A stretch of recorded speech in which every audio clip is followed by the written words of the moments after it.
안녕하십니까? 국회 교육위원회 소속 조국혁신당 강경숙 의원입니다. 먼저 오늘 기자회견에 함께 하신 전국교육공무직본부의 임원분들을 소개해드리고자 합니다. 우시분 수석부본부장님, 이만재 서울지부장님 자리해 주셨습니다. 지난 2021년 고용노동부에서 학교급식 조리실 환기 설비 설치 가이드를 배포하고 급식 종사자를 대상으로 폐암 건강 진단을 권고했었습니다. 그 이래로 급식 종사자의 폐암 문제는 매년 교육위원회의 주요 화두였습니다. 또 올해 국정감사에서 저 또한 폐암으로 사망하신 고 이영미 조리실무사님에 대하여 학교 급식실 근무가 원인이라면 순직을 인정해야 한다고 생각한다라는 소관교육청의 답변을 끌어내는 등 현실 개선을 위해 노력했습니다.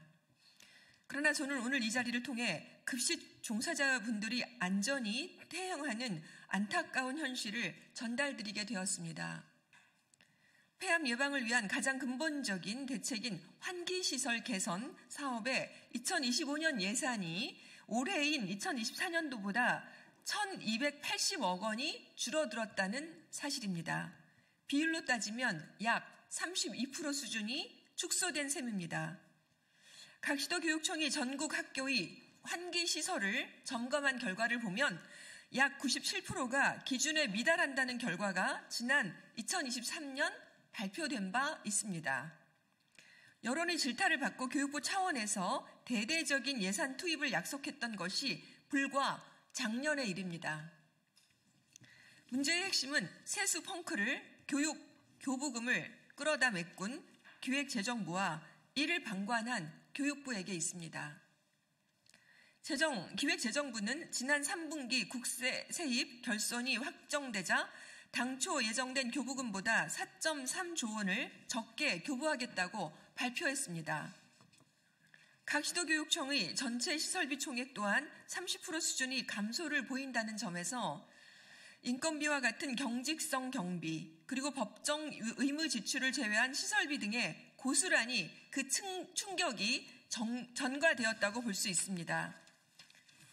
저는 이번 사태를 윤석열 정부의 실정이 야기한 참사로 규정하고 관계 당국의 책임 있는 대책과 조치가 있을 때까지 이를 촉구하고 감시할 것입니다. 이어서 전국교육공무직본부의 두 임원을 모시고 학교 급식실 현장의 말씀을 들어보도록 하겠습니다.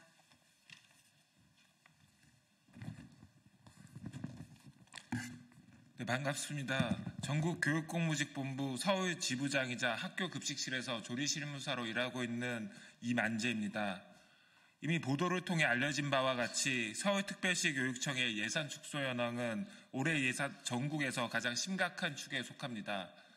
올해 예산과 비교해도 약 76% 수준의 감소입니다. 그런데 올해 서울형 급식실 환기시설 개선 가이드라인이 완성되고 내년부터는 본격적인 예산 투입이 이뤄져야 했습니다. 당초 로드맵에 따르면 2025년 필요 예산이 749억 원이었던 점을 감안할 때 내년 예산안은 약 9분의 1 수준으로 쪼그라든 셈입니다. 지금 이렇게 말씀드리고 있는 지금 이 시간에도 학교 급식실의 동료들은 유해물질을 들이마시며 위험과 싸우고 있습니다. 관계 당국자들이 그 절박함과 위험을 아주 조금이라도 이해했다면 환기시설 개선이 이렇듯 지연되고 좌초되는 참사는 일어나지 않았을 것입니다.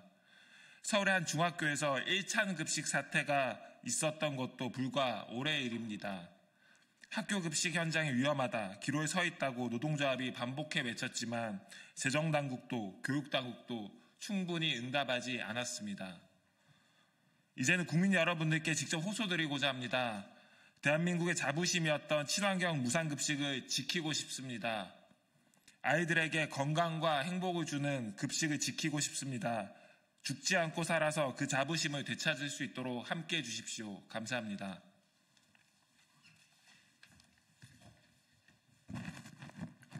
안녕하십니까. 전국교육공무직본부 수석부본부장이자 학교 급식실에서 조리사로 일하고 있는 우시분입니다. 환기시설 개선 예산은 학교급식실 종사자들의 생명 및 건강과 직결됩니다.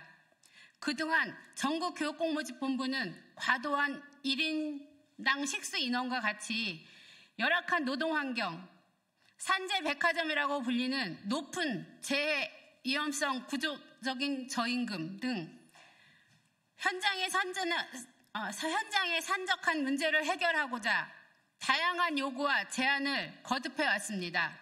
그러나 실질적 개선은 진전이 더디기만 하더니 오히려 환기시설 개선이라는 그 마지막 동아줄마저 잘라버릴 줄은 정말 몰랐습니다. 노동조합은 현재 교육부 및 전국 시도교육청과 교섭을 진행하고 있습니다. 대규모 결혼, 산재와 순직 위험에 둘러싸인 현장을 개선하기 위한 대책을 요구하고 있습니다. 얼마 전 교육당국으로부터 사측 제시안을 전달받았습니다. 위험수당을 위생수당이라는 명칭으로 바꾸어 고작 1만 원을 늘려주는 것이 그 해법이라고 합니다. 생명과 안전, 아이들의 행복을 지켜달라는 노동조합의 요구가 위험수당을 없애는 것, 그리고 1만 원이 늘어난 위생수당을 주는 것으로 돌아왔습니다. 학교급식 노동자들에게 대한 의도된 모욕이 아니라면 어떻게 감히 이런 안을 제안할 수 있겠습니까? 정부와 교육당국이 현실의 심각성을 제대로 인식하고 시급한 대책 마련을 위해 강력한 촉구합니다. 온전한 해법을 제시하지 않는다면 전국 교육공모직 본부는 끝끝내 노사 간의 대화의 끈을 놓지 않고자 했던 노력을 넘어 12월 6일 총파업을 비롯해 가능한 모든 수단을 동원해 투쟁해 나가겠습니다. 감사합니다. 브리핑 필요하시면 저쪽으로 함께 오시면 좋겠습니다. 고맙습니다.